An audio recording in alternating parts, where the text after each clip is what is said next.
Welcome back, loyal listeners. We've been off for a few weeks because Bill Waller had an exciting opportunity for Susan and for him to go tour Egypt. And who wouldn't go if they could? It was a wonderful trip. It was a life-changing experience. Well, and I assume for the good. Oh, yes, absolutely. Okay. While you were gone, we had Snowmageddon, and more things were happening than we can possibly report on. I know. We are living in a depressing time. So why don't we start with the sewer and talk about Jeffrey Epstein's files? Don't tune out, because what we're hoping to do today is to approach this from a different angle. And here's the question I want to ask our loyal listener. True or false? It is against federal law. In fact, it's a felony to solicit a person under 18 for a commercial sex act. True or false? I'm thinking that sounds like a true statement. It's true. Yeah. Okay, question number 2. Then why have there not been any prosecutions of the people who solicited these girls? It's really a profoundly interesting question. If Jeffrey Epstein had recorded them asking or soliciting, I suppose there might be, but I think all of that sort of stuff's been buried. I'm pretty sure of it. There are emails from Musk, from Prince, formerly known as Andrew, trying to set up appointments. Surely there's sufficient evidence, but you'd have to get it in front of a jury. This is the question I'm focusing on, because I think a lot of us are really angry that the victims keep getting either re-victimized or ignored, as the press keeps showing us the names and pictures of really famous rich men. And, well, there's Fergie, Andrew's wife, former wife, and focusing on those names. But the question is, what about prosecuting these people for solicitation? So I'm going to walk us through how we got to this question and why I'm also very mad at the Democrats for not doing more during the Biden administration. Everybody regard this as Linda's opportunity to vent, but also to pull the threads together to see what prevents us as a nation from prosecuting solicitation of underage women. Okay, I'm going to go back to 2006 to 2008 when, do you remember who was president? George W. Bush. Yes. Remember all the fun things he did? Yeah. Lots of explosions. Yeah. Bomber of the week. Yes. Okay. When he was president, that was the time of the original Epstein investigation, and it resulted in the deal with the Florida courts that let him basically get away with it. So that happened between 2006 and 2008. Alberto Gonzales was head of the DOJ from 2005 to 2007. The reason he had to step away from office was Congress was investigating whether or not prosecutors were fired from the DOJ for not pursuing cases against Democrats aggressively enough or not investigating Republicans who should have been investigated. In other words, they were investigating possible political interference in prosecutions. He also endorsed torture during the Iraq War, helped circumvent laws requiring that secret court called FISA, remember that, to get warrants for surveillance. And Congress concluded he'd either misled Congress or lost control of the DOJ. So it's either an idiot or a nincompoop. While he was DOJ, the draft indictment of Epstein was prepared. Then he left. Then Michael McCasey became head of DOJ. And that's when that indictment was shelved, and Epstein came to a non-prosecution agreement in 2008. That's in the file now that's been released. You can read that shelved indictment. Alexander Acosta, as I think most of our listeners will know, was the attorney for the federal Southern District Court of Florida, and it was his office that made the decision not to prosecute, and that's very unusual. It's very unusual for a federal attorney at that level to manage a case in this way. So that ended the investigation. Epstein was sentenced to jail for several years, but basically he spent most of the week out of jail and just reported on the weekends.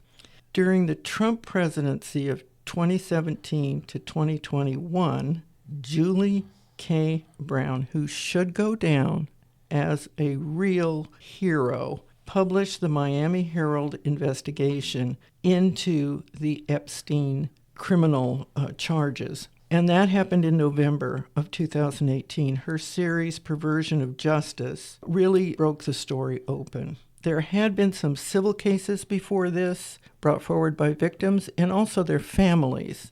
But what her reporting showed is that there were dozens of previously unheard victims. And that was also a problem because normally in this kind of prosecution, the victims become participants in making decisions about the case. I'm curious about what a non-prosecution deal actually is.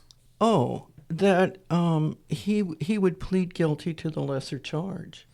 Oh, okay. So it was a plea bargaining. Yeah, it's a fancy name for a plea bargain. He said he would agree to plead guilty to soliciting one prostitute, and so that was his plea. His sentence was. It looked like he was going to be in jail, but he wasn't. He was out most of the week. Costa went on to become, Labor Secretary in Trump's first administration. The reporting by Brown showed that in addition to the dozens of previously unheard victims, she also uncovered the secret 2007 non-prosecution deal. She did note that the victims were not notified that this case was pending, and as I said a moment ago, that's a legal violation. And of course, Epstein received unusually favorable treatment, and that the potential federal crimes were simply not charged. The public reaction to her investigative reporting was huge. And so political pressure followed, and that's what reopened the case. The investigation was reopened in the Southern District of New York, and that resulted in Epstein being arrested in July of 2019, and the FBI seizing all those documents, hard drives, pictures, everything else, in pursuit of charges of sex trafficking. Now, he's arrested in July. He allegedly commits suicide in August 10th. I know you believe he did commit suicide. I'm highly skeptical. One reason is that in December of 2020, Jean-Luc Brunel was arrested in connection with allegations of rape and in connection with sex trafficking investigations into Epstein. So 2 years later, he committed suicide, again allegedly, in a Paris prison. The way we have to look at it is one suicide, maybe. 2 suicides is just careless. But I have a thought here. Maybe that's the way we go with this. Just a series of dozens of suicides in the near future to get this off the table. It's an interesting possibility. I might call that the Russian solution, excepting that the Russians are so open about bumping people off. There's no... Which we'll get to later. Yeah, right. We'll return to that. Okay, then this is where I get irritated. Well, I get irritated about the whole thing because the original indictment that was shelved did not include any prosecutions of any of the people who were soliciting this sex. Mm-hmm. Not only did it leave all the victims out in terms of participating in putting the case together, but what about them? The focus on Epstein creating this sex trafficking ring is disgusting and horrible, but what about the people who were using these women, these young girls? No prosecution was pending. That wasn't part of the case that was shelved. We now come to the Biden administration. I'll just recall for you that was between 2021 and 2025. In August of 2025, James Comer, Republican, chair of the House Oversight Committee, then as now, issued subpoenas related to Epstein's case because the committee was investigating the handling of the Epstein case in response to that investigative journalism, and also to see if there needed to be new laws related to sex trafficking. Merrick Garland was then the head of the DOJ, and he used what I call the Sergeant Schultz defense when he was subpoenaed. You do remember Sergeant Schultz from Hogan's Heroes back in the 60s. Oh, yeah, yeah. And his defense always was, I know nothing. I see nothing. I see nothing. I know nothing. In response to Merrick Garland saying that, the committee withdrew their subpoena. Okay, if you don't know, you don't know. I mean, he's head of the DOJ. If he wanted to know, he could just ask. Yeah, what would the people at DOJ do when the Attorney General of the United States asks for some information? Run for the hills, probably. Yeah. So, anyway, the DOJ did begin releasing the requested materials, but at a very slow rate. August of 2025, and remember, we're coming up on the election.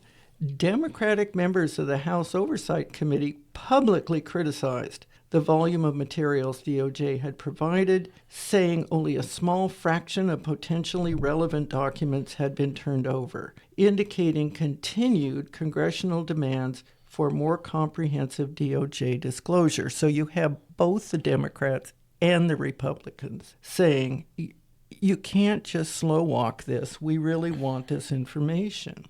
When he released the information, Garland said that the Department of Justice found no new prosecutable evidence. Well, that's nice, but that's not what the subpoena was asking for. Yeah. The subpoena was not saying, prove to us there was no reason to prosecute. They were saying, show us what you got. Yeah. So he was in a highly defensive posture.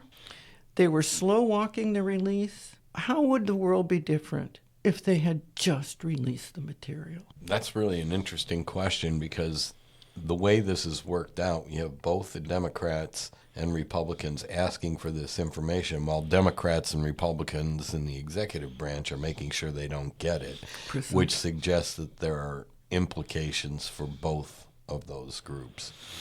Yes. But they're lying to one another, which is kind of impressive. Well, I also think at some level, one or two people are also thinking more about the country than they are about the fallout. And probably not a whole lot of them. But for the Democrats and Republicans to both agree in the run-up to the election, no, we need to see this now, is really fascinating to me. I think things would be very different had the same reactions occurred before the election that are occurring now.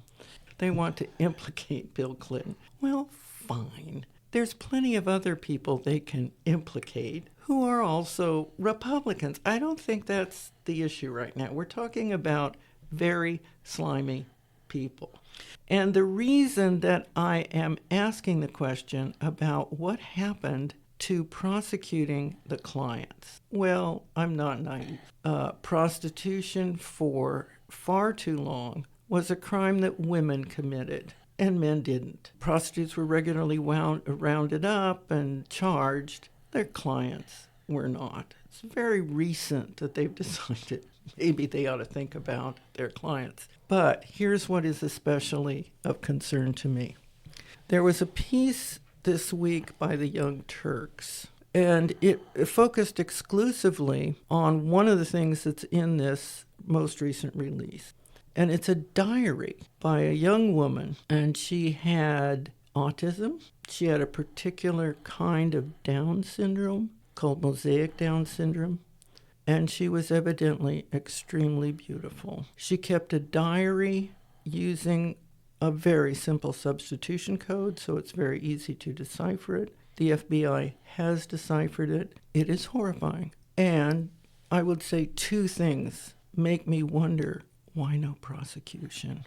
One has to do with she had, I think, 3 pregnancies. One was a spontaneous miscarriage. One was a forced abortion. And in the third, they just took the baby away. Where's the baby? What rights has that child been deprived of? What happened to this poor woman? And the second thing is, she named the people who were using her as a sexual object, which is what she says, that she's nothing to them, that she's just an object. And what she describes is horrifying, absolutely horrifying. Now, the reason I'm raising this is not because I'm going to go into any more detail, because I'm not. If you want to find it, it's now online. But to raise this question of framing the fallout from these files in the terms of, well, the prince formerly known as Andrew, now the police are investigating him, and he really did get kicked out of his lodgings now.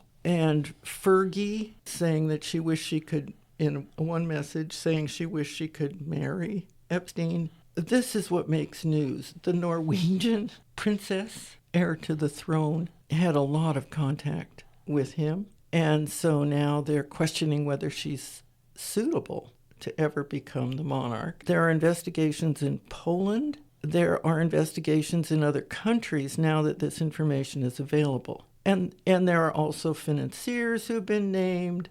Musk has been named. Trump appears over 1,000 times, although they don't tell us much about what context. But the point is this focus on a kind of celebrity framing.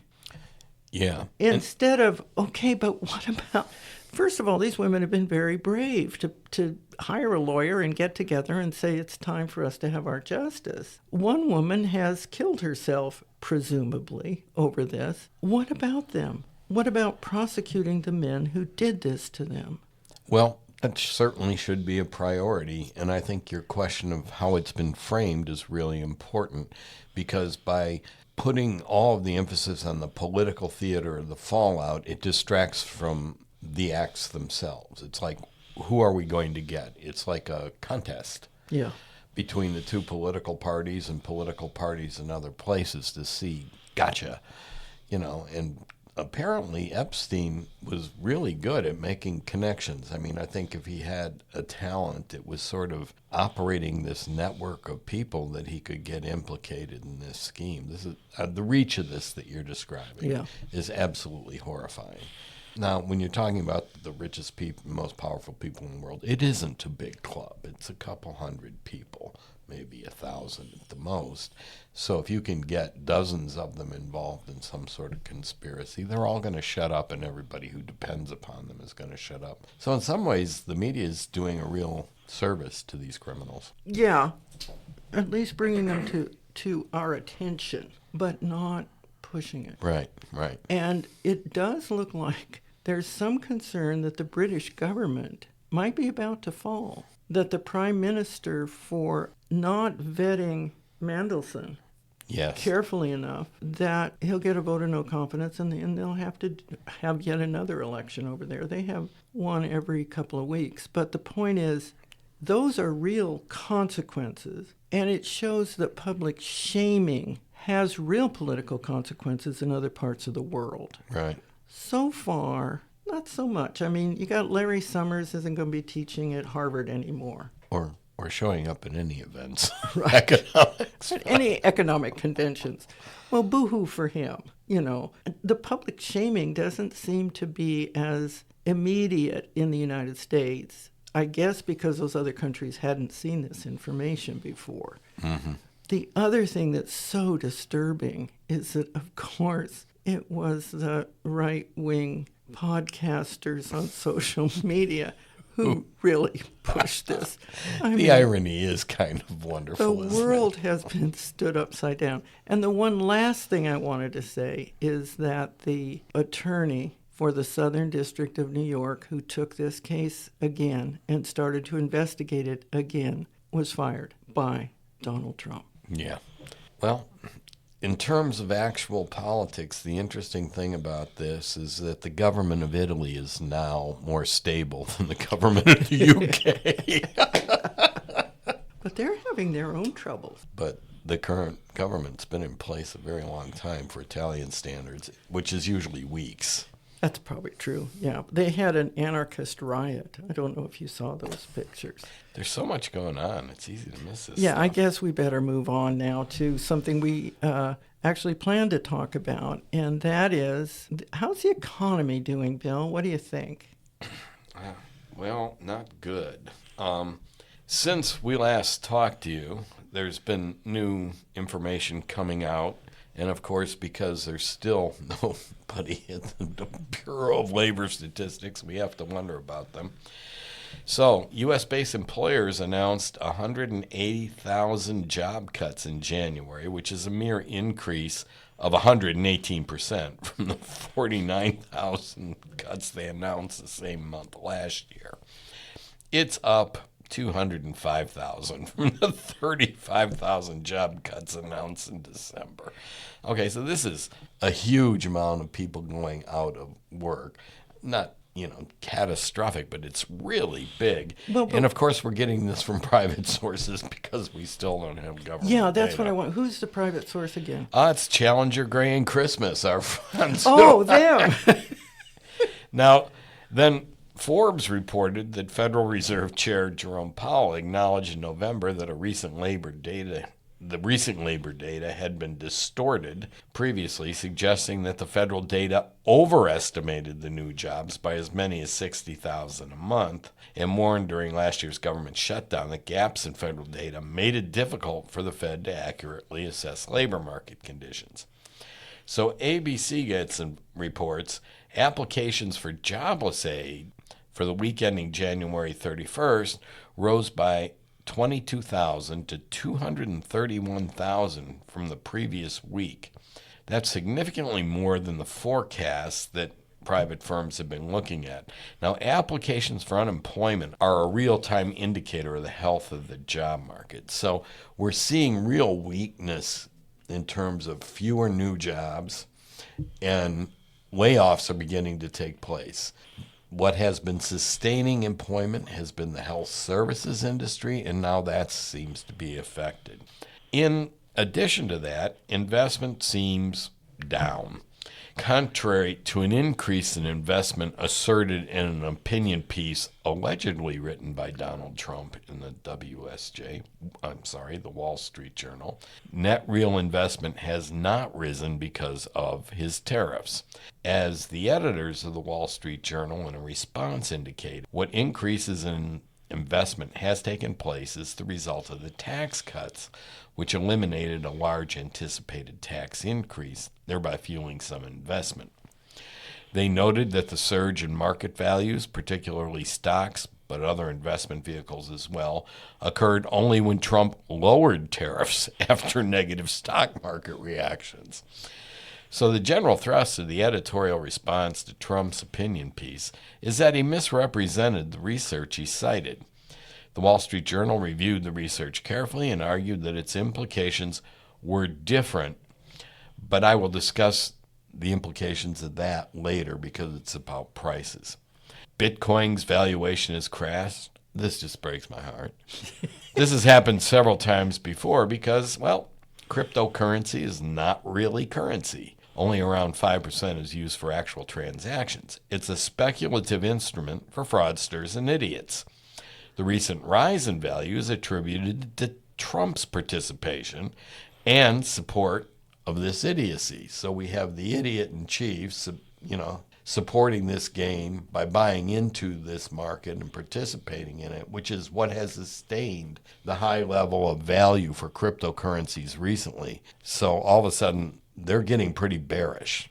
All right. The people looking at cryptocurrency are going, this is not good because Trump is pretty much out of control. In addition to this, the Wall Street Journal reports that Volkswagen is reconsidering building its Audi plant in the U.S. because of tariffs on the parts needed for production would make it too expensive to produce here. In other words, they want to build a plant here to produce Audis, but they would have to import parts that Trump would put a tariff on, despite the fact they're producing in the United States.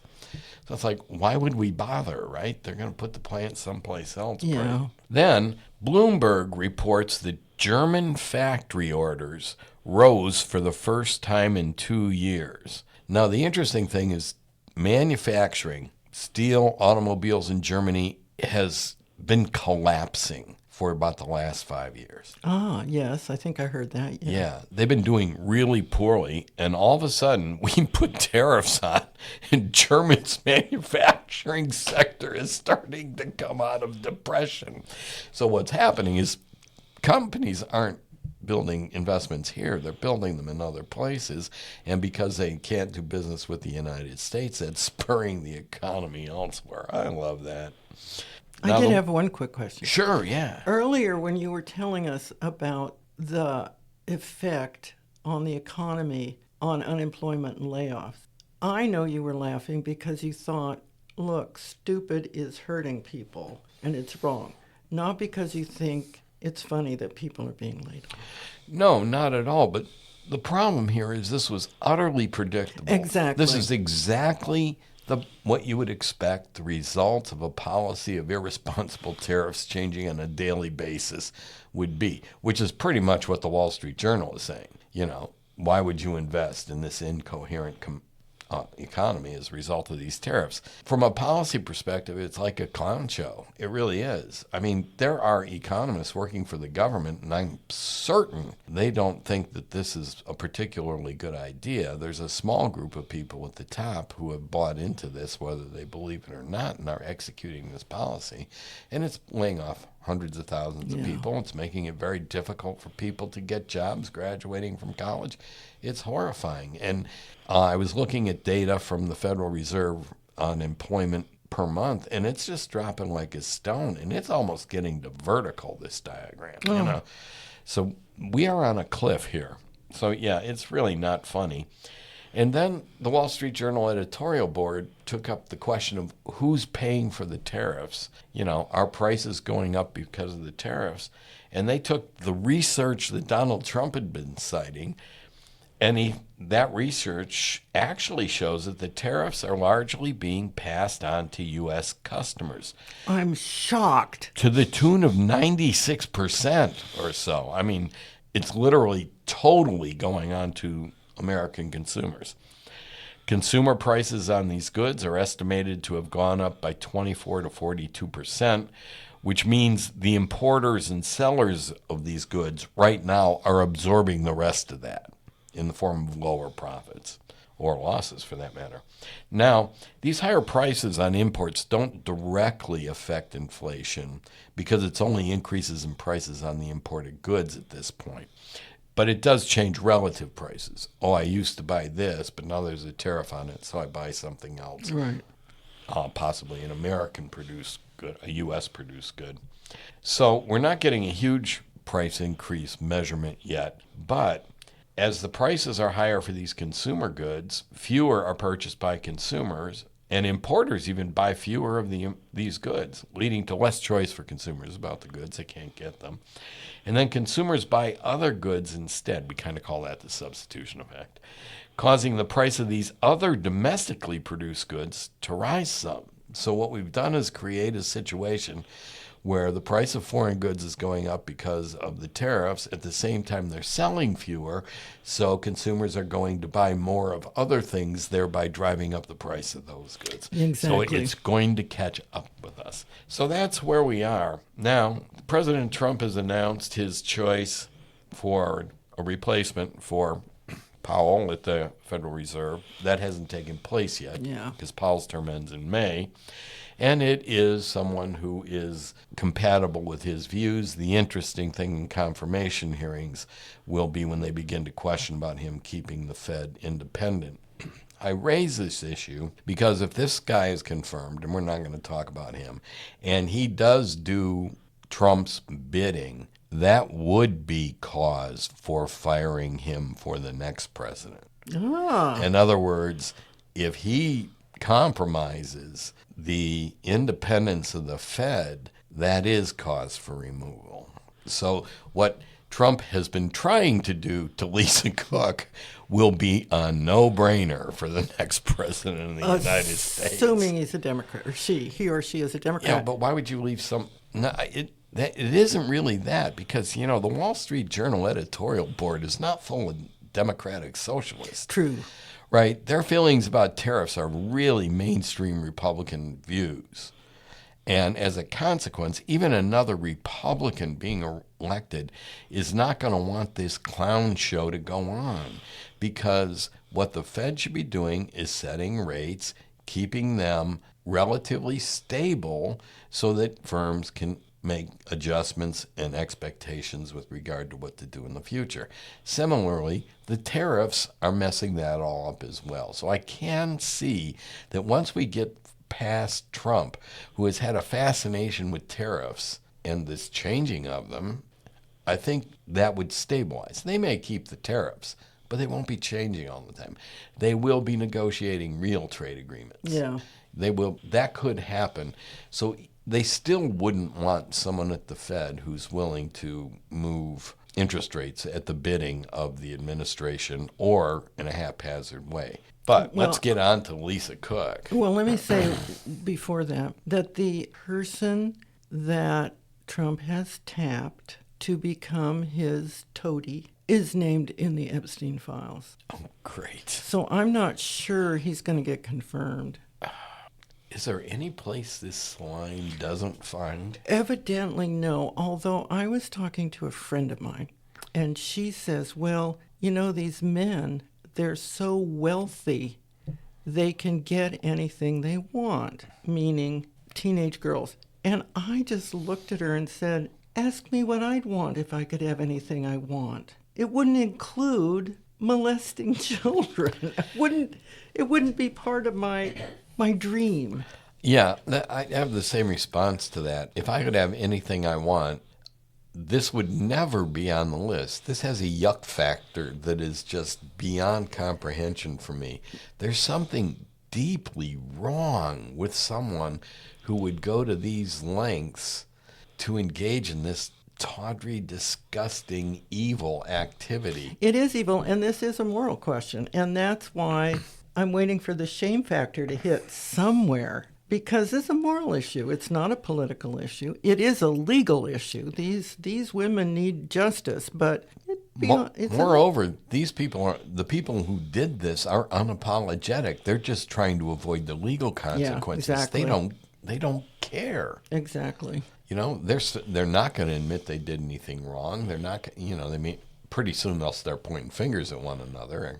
And we are seeing that the people who are not in positions of power keep getting the attention put to them, which distracts us from people who are still in power or may remain in power. Exactly. But that's the political game. It's not the game of justice. It's not the game of making people whole again or giving them some sense that they have value through the community using its system of justice to acknowledge their wrongs. Yeah. And punish those who did them.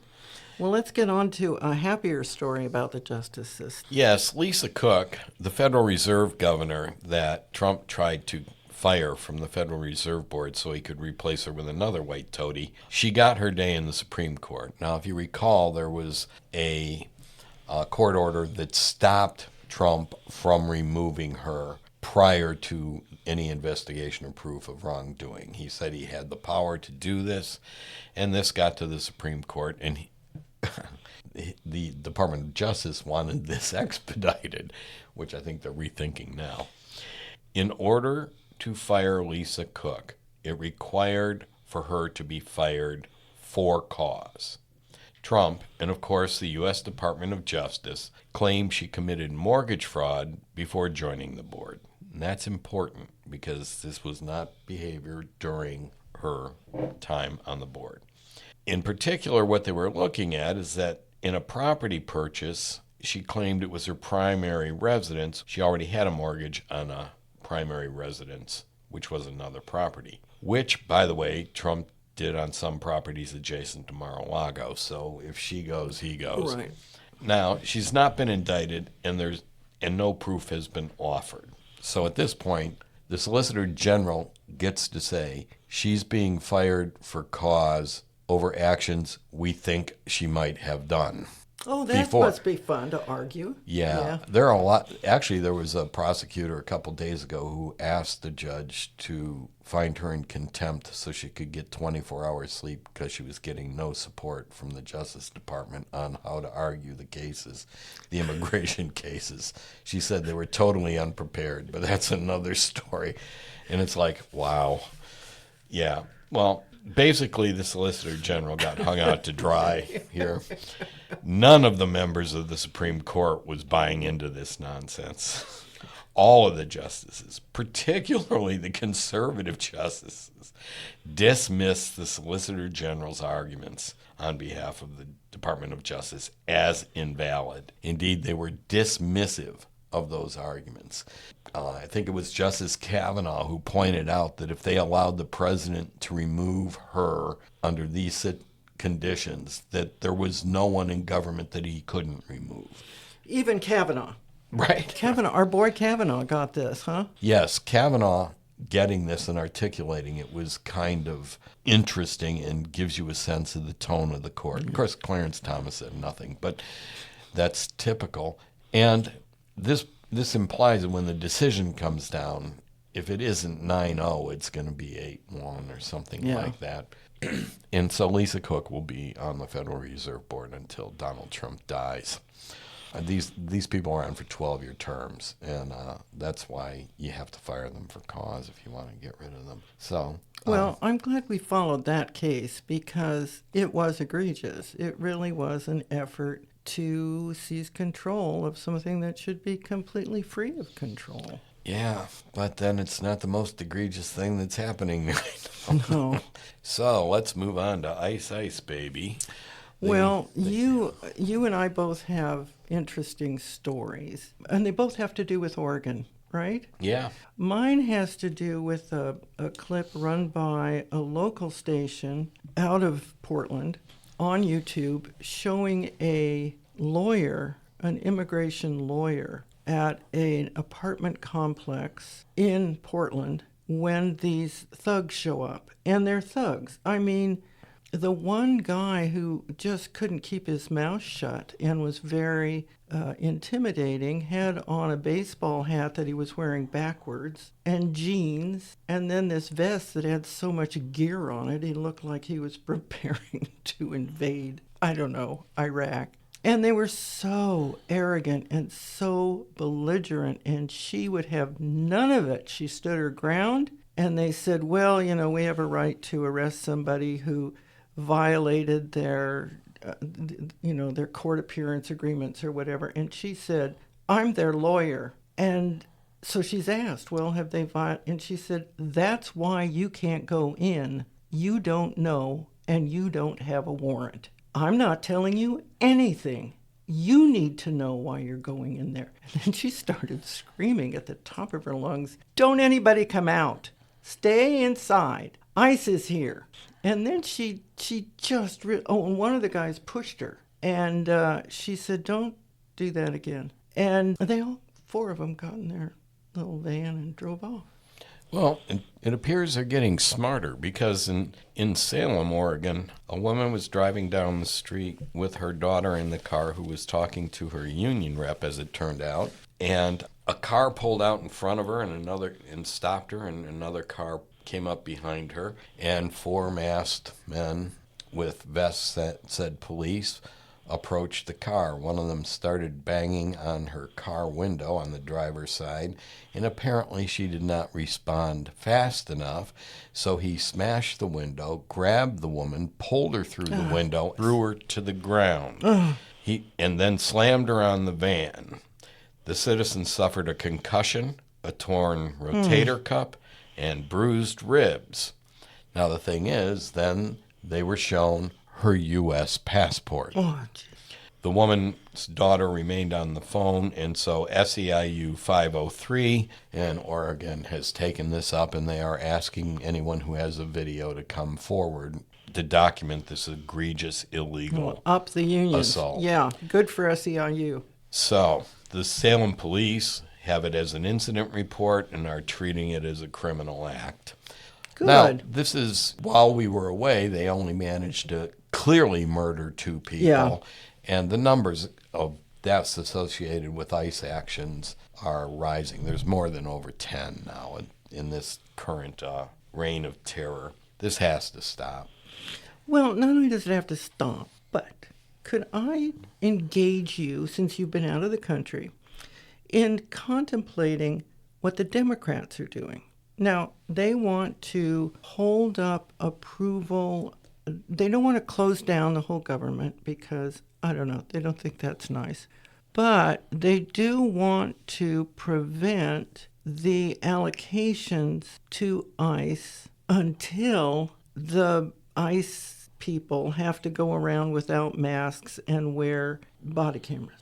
And they're very proud of themselves. At least Schumer is. He thinks he's really tough. Well, what I think this is theater, because the real thing here is you shut down ICE. You fire the people involved. You take these thugs, you take away their weapons, I wouldn't go as far as posting their pictures on the internet saying they were ICE agents and giving their home addresses. I think that would be a little bit much. But this is currently a well-armed Gestapo, out of control, with untrained people, most of whom seem dumb as a box of rocks. Yeah. So this is possibly the most dangerous thing that's going on in the United States.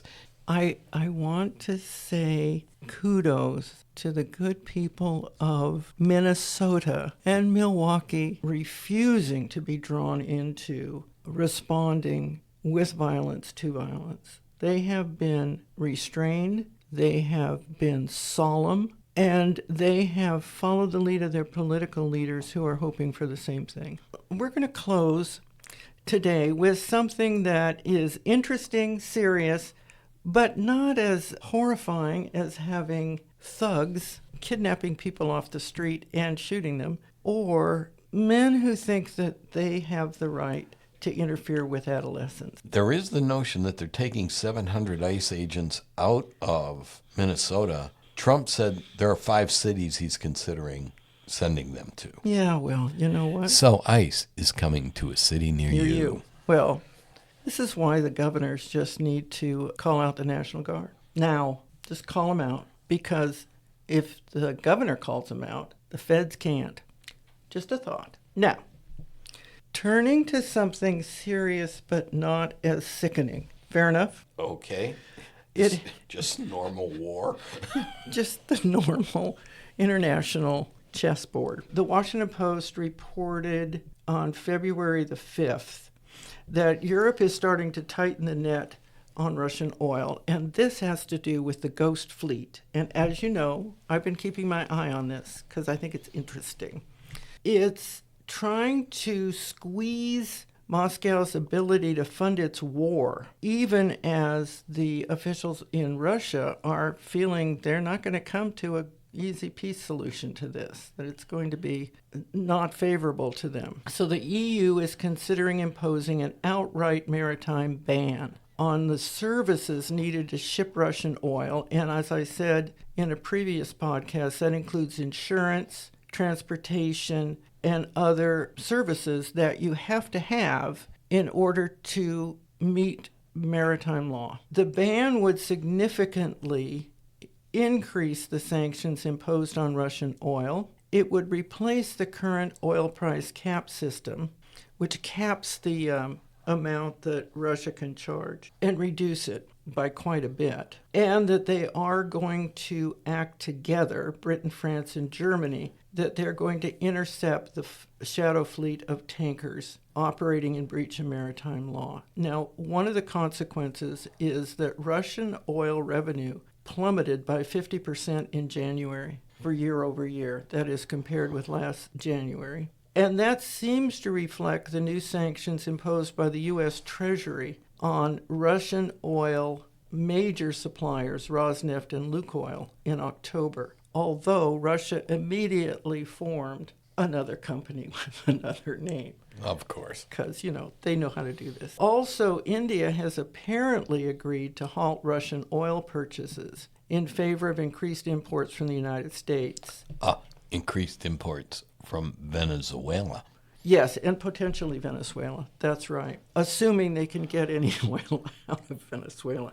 That's a whole other story. Yeah, it's interesting that the first sale of Venezuelan oil, that the United States Treasury turned all the money over to Venezuela. They didn't even take their cut. What kind of mafia don are we, What's the point of invading a country, I ask? Anyhow, the Europeans were inspired by U.S. forces seizing the Marinera tanker after pursuing it for weeks, even though it had a Russian submarine escort. The French Navy captured another suspected Russian Shadow Fleet tanker called the Grinch. I can't wait till we get to Casper. I'm just saying. I know. That's what it's really called.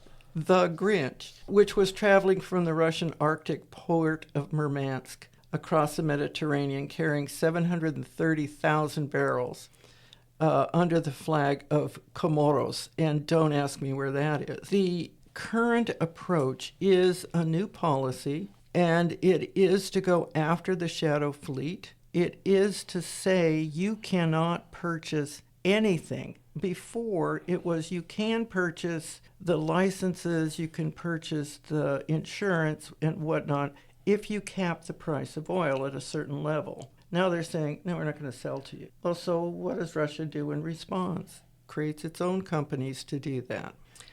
But it could impact nearly half of Russia's oil exports, which now head through European waters via the Baltic and Black Seas. And it's all crude oil, and it's bound mostly for refineries in India, China, and Turkey. The continuing effort to control the oil supply is there. It is related directly to the Ukraine. And I think that the political pressure on Putin of losing that much in oil revenues, which is what he's using to finance this war, I think does have some very serious potential political consequences. I think that ordinarily and rationally, that's probably the case, because it will get to the point where they cannot finance further operations in Ukraine. Yes. That it's going to absorb everything. But I don't see that Putin has a viable exit strategy. I do think that's part of the problem. Yeah, I think we do need to talk more about Putin. I don't think cares that much about the Ukraine anymore. I think he cares about staying alive. Yeah. And that therefore getting some kind of concession on Ukraine is really important to him for personal reasons. I think you're right. I think that this little adventure they thought would be quick and easy, that no one would respond, significantly, and he misjudged Europe. He certainly pegged the United States. Yeah. We have the attention span of a gnat. The fact that we have stuck with it this long is kind of interesting to me. But there's no place for Putin to go. It would be wonderful if we had a nice little island for former dictators and murderers that we can put them on and give them styrofoam bats to beat one another over the head. And they can take all their money with them. I don't care. Just want them out of the picture politically. And until the hierarchy in Russia makes a decision about how long they're going to let this go on or how long he can remain in control of it, making things unbearable for everyone in Russia might be the only way that this ends. Yeah, well, the inflation rate now is very high in Russia. But by what mechanism do the people there react? I mean, it's a difficult question because of the security forces there. And I don't know if you know, but just as in the last 24 to 48 hours, so this would be February 3rd to 6th, somewhere in there, another Russian general was assassinated in Moscow. And so that toll is rising. There's no real indication of who's behind it, but the point is that's tremendously destabilizing to know that there's really not a lot of protection for the higher ranking officers, that Putin is ordering to do things. And you have to remember, early in this conflict, his competent officers were in the field, and they were losing those at a very high rate. So in many ways, destabilizing the military may help. Yeah, and I think also forcing these ships to either be boarded and seized because they're not following maritime law. So Russia decides, okay, we'll provide the insurance, we'll provide all those other things. Now they have to sail under the Russian flag, which makes it easier to sanction those ships. Yeah. So it is a giant chessboard. It's being played out on the oceans. And then the question is, well, what if Putin falls? Then what? Is this destabilizing more than we want it to be? Was this the plan all along, to fight a war of attrition to such a point that Russia failed? These are really interesting questions to me. I have long thought that that was the strategy of Europe and the United States, just to make this so expensive and have Russia diminish its capabilities to the point where then something could be settled. But you're dealing with people who have no exits. There's no place for them to go. Yeah. There's no way they can surrender and then go live in their homes and spend their fortunes and buy their yachts back. I mean, this is a group of people who desperately needs to remain in power just to survive. Yeah. And when you get into a situation like that with the Ukraine and Russia, they have to keep fighting or find a solution. Yeah. And there's no easy solution here. Yeah, I tend to agree. I think we have entered a no-exit moment. And it frustrates me. I mean, I think for all kinds of reasons having to do with the failure to provide the Ukraine with the weaponry that they needed from the get-go, which would be airplanes, so that they could have achieved air superiority very early. I do commend them for the work that they've done. They've been marvelously dexterous, even though I guess the corruption there remains pretty deep. But I don't know. Not only do I see that there's no exit strategy, the people who are in positions to say something about Russian policy are saying there's no exit strategy. Yeah. I think, to judge how things are happening in the Ukraine by the business ethical structures of the United States misunderstands what corruption means. There is a long existing system of gratuity in this culture, as there are in many, which we view as corruption, but is just the way things are done. Now, everybody gets a taste, but if somebody's taking too much, then the system breaks down, and that's, of course, the problem Ukraine has in the war. Yeah, it is, and it's also a problem that Russia had from the get-go. Russians always have had that problem. Yeah, and so we realize this is not actually a happy note. Yeah. But it's a less sickening and alarming note, we hope, than what's been going on in the United States in the past week. Yes. And one thing we ought to mention is the bombing of Ukraine is increasing every day because Russia is trying to put itself in the best position possible to affect these negotiations. So the people have to die. Yeah, and this is mostly innocent people they're striking. No, they're not striking military targets. I know. Well, we need to go now because the studio where we're recording is actually in a library and they just turned the lights out. So yeah, why would a college library be open after 4:45? They closed the books. See you next week. See you next week. Bye.